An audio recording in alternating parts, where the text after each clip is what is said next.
नसीब का लिखा। एक गांव में बहुत ज्ञानी पंडित रहा करता था। पंडित आजू बाजू के सारे ही गांव में बहुत प्रख्यात था और इसी वजह से धनवान भी। पंडित का परिवार ज़्यादा बड़ा नहीं था। पंडित अपनी पत्नी के साथ अपने बहुत बड़े घर में अकेला रहता था, क्योंकि पंडित को कोई बेटा नहीं था और एक बेटी थी जिसका विवाह पास के गांव वाले एक सीमांत लड़के से हो चुका था। पंडित ने शादी से पहले अपने होने वाले दामाद की अच्छे से जांच पड़ताल की थी और अपनी बेटी का भविष्य भी ठीक से पढ़ा था। तब जाकर उसने बेटी की शादी की थी, लेकिन चंद सालों में ही पंडित का दामाद बुरी आदतों के चंगुल में फंस गया।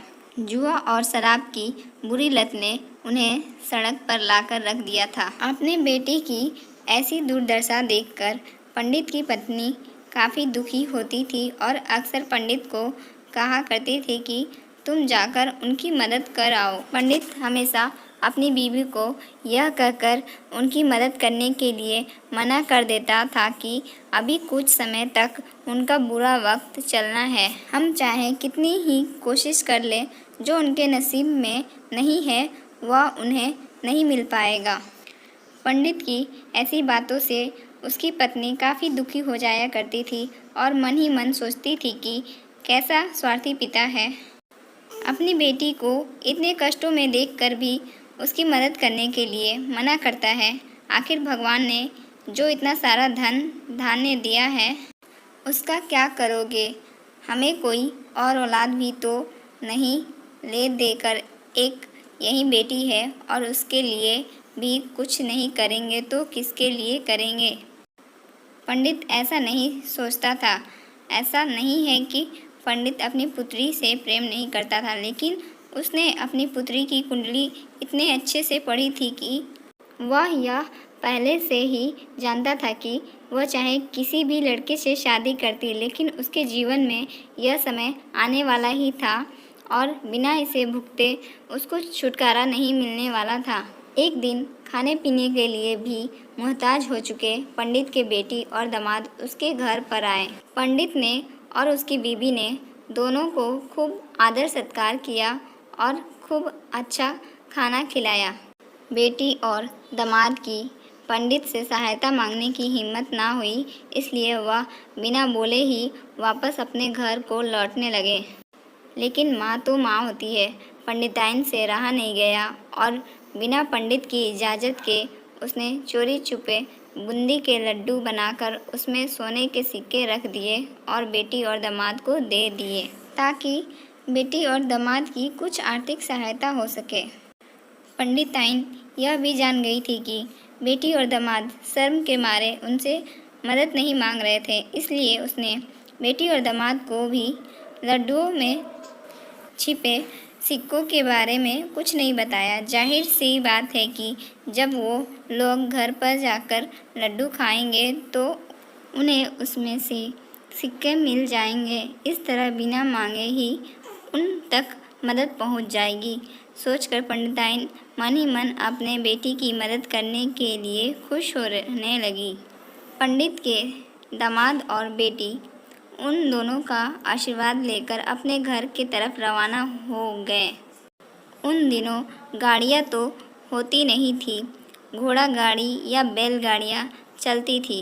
पैसे ना होते तो और चीज़ों की लेन देन से भी व्यवहार होता था। बेटी और दामाद का गांव पंडित के घर से कोसों दूर था, फिर भी पैसों की कमी के चलते वह चलकर अपने गांव की तरफ निकल पड़े।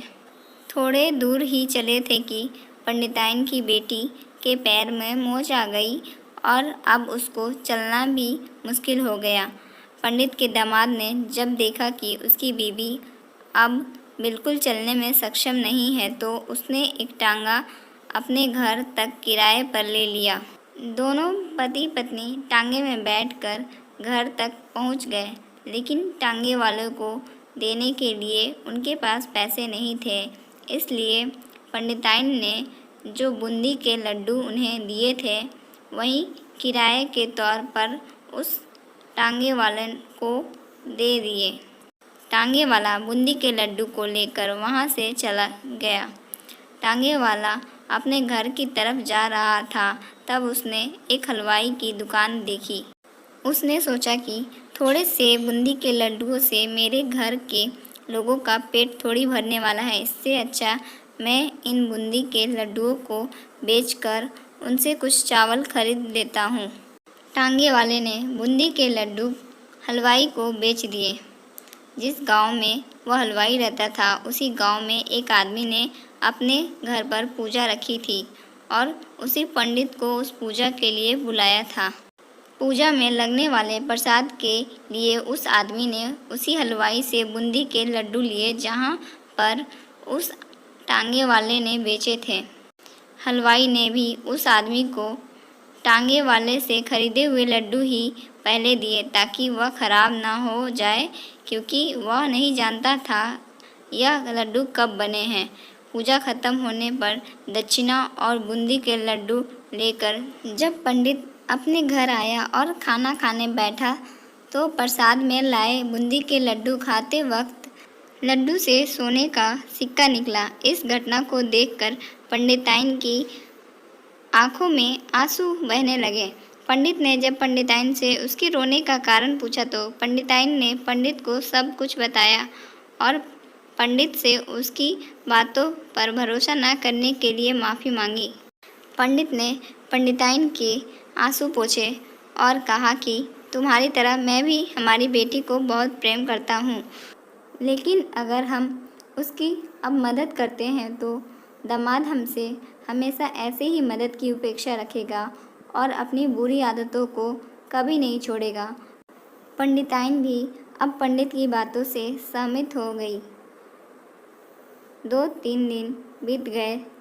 पंडित के दामाद और बेटी फिर से एक बार उनके घर आए और इस बार उनकी परिस्थिति पहले से बेहतर थी, क्योंकि पिछली बार खाली हाथ जाने के बाद दामाद ने नया काम शुरू किया था और अपनी सारी बुरी आदतें भी छोड़ दी थी। दोस्तों, नसीब का लिखा नहीं बदलता। यह कहानी आपको कैसी लगी? क्या आप भी नसीब पर भरोसा करते हैं या फिर आप उन लोगों में से हैं जो अपना नसीब खुद अपने हाथों से लिखना चाहते हैं? कहानी अच्छी लगी हो तो चैनल को सब्सक्राइब करके हमें सपोर्ट ज़रूर करें और वीडियो को लाइक करना बिल्कुल ना भूलें।